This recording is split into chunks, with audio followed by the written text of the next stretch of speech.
So we're going to do something a little bit different this week.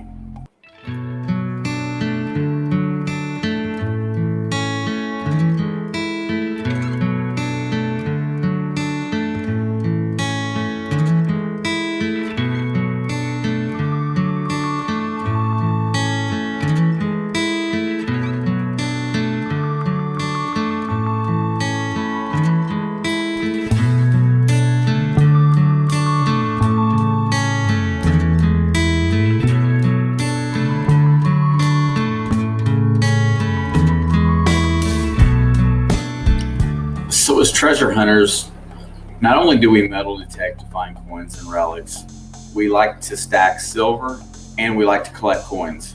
So on our spare time and our off time, we find other ways to stack some silver up and get some coins.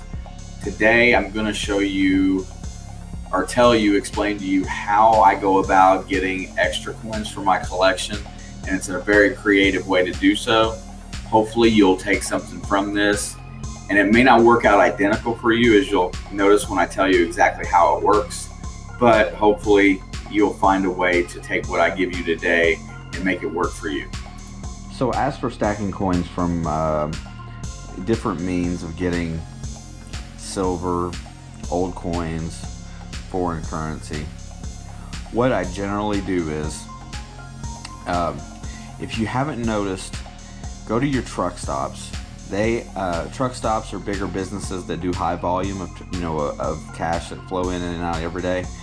Most of these units, and it's not always a coinstar, or it's not necessarily a coinstar, but they have these change machines where they go through and they count their own change, and I'm guessing that they wrap it and stuff there as well. I have the inside track to a certain truck stop that I go to, and I get all of the rejects. But my suggestion is find truck stops and stuff that are kind of out of the way. Befriend somebody that's in supervision that is working there, or just be really direct. And the exact way to go about this is to where they're more apt to take care of you is let them know that, hey, I want to see what you got in your reject boxes for your coins, and I will buy all of it.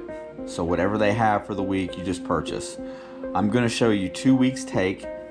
Now granted, the place I go, I'm allowed to pick through, but the 1 week I took most everything, except for some that were junky, and I got rid of those, just torn up zinc pennies and stuff like that. That week cost me a little over $6. This week cost me, and I just picked through it, and I can't remember, it was like $2 or something like that. It wasn't a whole lot. But anyway, so I'm gonna, by the way, this is another one of my mouse pads. If anybody's interested in these, let me know. So here is the stack of coins that I got from my last trip through. And at first glance, hey, wait a second, what is that? This was in the reject box. Not 100% sure yet. I haven't got a chance to play with it all the way, but I thought maybe that was actually silver. But somebody tried to use it as a coin to pay, and a cashier accepted it. So we're gonna set this little pendant aside, and we're gonna start now. Granted, you're gonna see me with my magnifying glass a little bit because my eyes are horrible. The main thing that we get out of these that I end up buying a lot of is Canadian currency. So I'm going to start separating a little bit.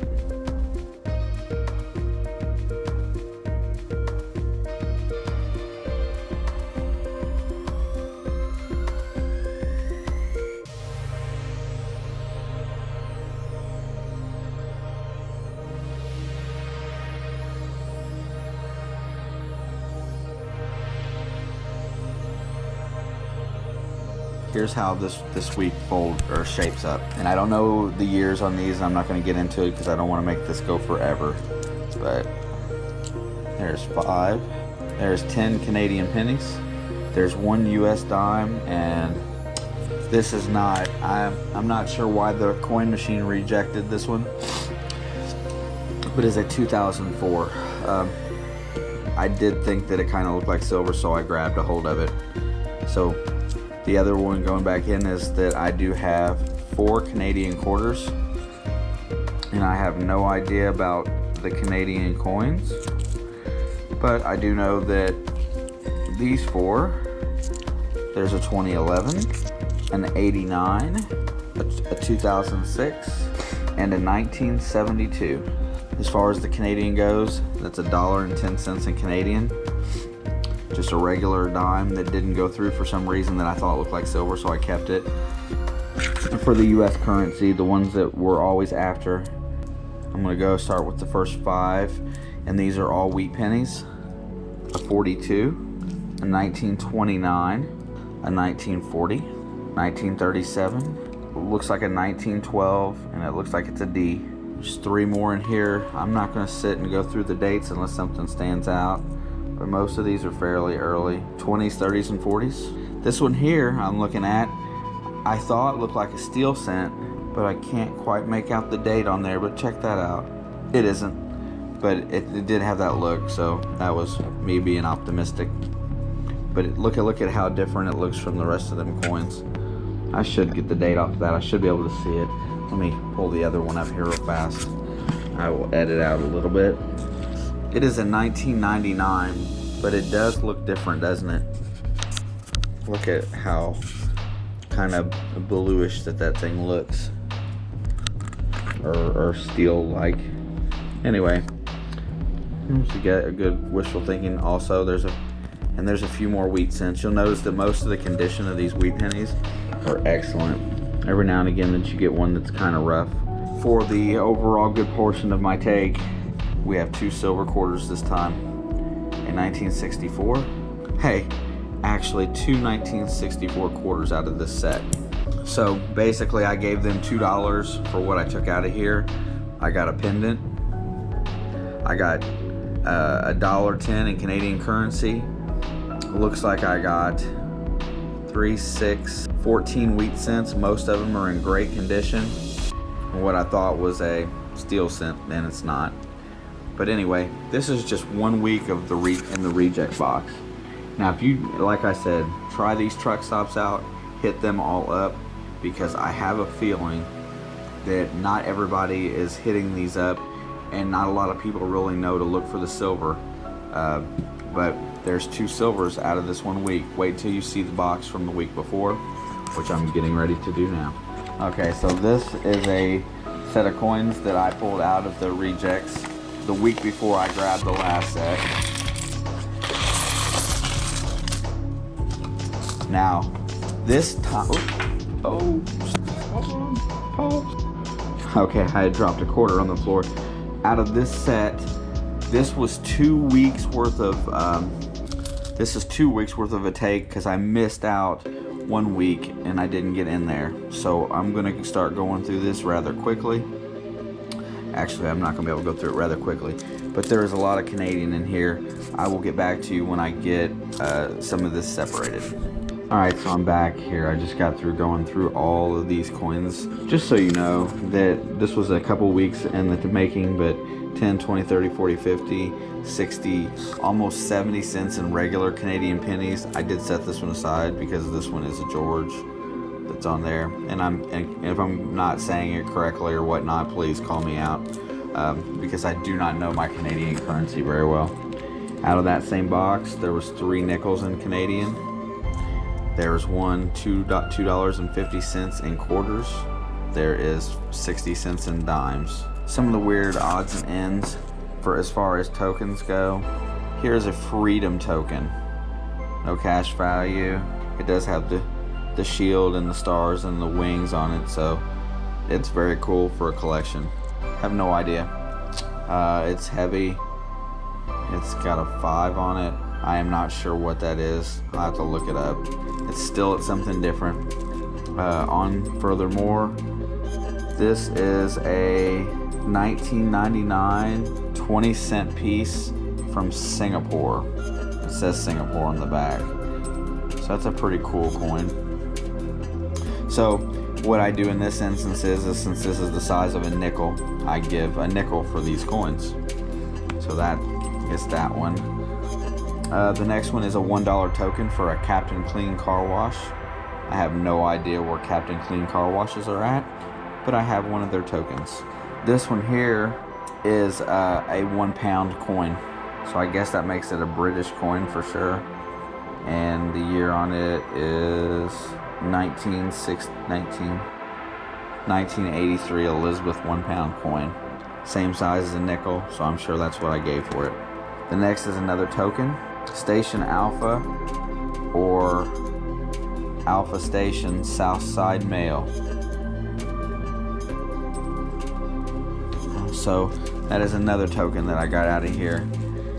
And last but not least, this is looks like Estados Unidos Mexicanos 2018, and it's got a 2 on it and a dial. I don't know what this is exactly. I guess I should have looked it up before I did my video, but whatever. Anyway, it's a cool looking coin. It's going to go into my different coin part of my collection, and we'll leave it there. Now to get to the American and the good part, let's start with the not so good. I have 2 clad nickels that wouldn't go through the machine. These are the 2 clad nickels that wouldn't go through. 2 clad nickels. This one is a war nickel. And you know what? I don't even think I have a war nickel anywhere, so that will be my first war nickel. I also had 1 clad dime, and the reason that it wouldn't go through is that it's got a really weird edge on it, like it's got a really funky ridge on it. I guess somebody had messed with it a little bit. So there's 20 cents there. This time I have 4 silver quarters, a 45, a 53, a 54, and another 64, I think. So out of the 2 weeks, that got me 6 total silver quarters, 4 out of this stack. Also, 3 silver dimes. I'm not going to read the dates because I have to get my glass up to read them. But I got 3 silver dimes in here, and not going to go through the dates again. But another stack of wheat pennies. So all in all together, out of the and it was 2 weeks for this set, guaranteed. Out of the 3 weeks of reject coins, I ended up with 6 silver quarters, 2 silver dimes, a silver nickel. Also, and then I added to my Canadian coin collection, which I'm going to put them aside in a separate. I don't know much about those. But if you don't have a metal detector and you're looking for another part of the hobby to get into and you want to collect coins, I suggest going to these businesses that have these coin counters and asking to buy their rejects. Buy them all, clean up what you can clean up and put back through a coinstar, roll up and take to the bank, but buy their rejects because, I'm building a separate collection here just by collecting these coins. I got a little off track this week to show you something different, but I thought it merited being shown just because anybody can do this as long as you go out and hit them at the right time, or find somebody. Maybe you know somebody that works at the truck stop. I don't know. I don't even know all the businesses that do it. I just try a couple of these truck stops. Anyway, thank you guys for watching. I will see you guys next week with another metal detecting video. I'd like to conclude it by saying that if you like this content and would like to see more of these coin sorting videos, leave a comment down below. I'll be glad to make them. They're fun to make. Also, this Thursday on Thirsty Thursday, I got Jacob, the Tidewater magnet thrower. We're going to have a lot of fun. This dude does some really cool stuff. Please check back then. I will see you guys on the next one.